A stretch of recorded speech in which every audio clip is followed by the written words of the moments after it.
وعليكم ورحمة الله تعالى وبركاته. اليوم غنعدل معكم الحلوى د الخليط اللي كتجي ساهلة ماهلة وكلشي كيعدلها، وكتجي بكمية وفيرة ولذيذة وما كتخطى حتى من الدار.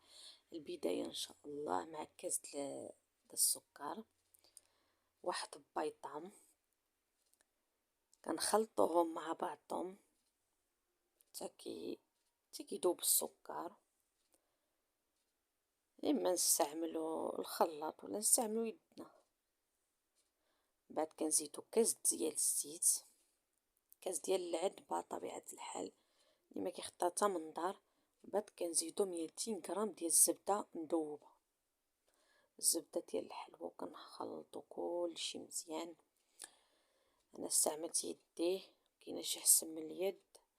ديك الساعه كنزيدو النعناع وشويش د اللوز وشويش د الكركاع. يعني انا عملت شويش من حاجه، قول 50 غرام من الحاجه، داكشي اختياري، عملته مهرمش. من بعد كنزيدو مغروفه ديال القرفه وكنخلطو، وكنزيدو الطحين حسب الجمع. يعني كل نوعيه د الطحين شحال كتدي حسب الجمع. ملي كتشوف العجينه ديالك تجمعت ما تجيش خفيفه ما تجيش قاصحه عاديه.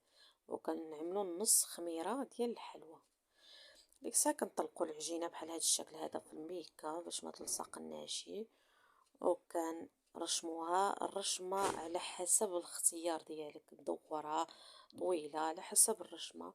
وكنزوقوها وكندخلوها للفران طيب، كيجي رائع جدا وساهل. اشتركوا معنا في القناه.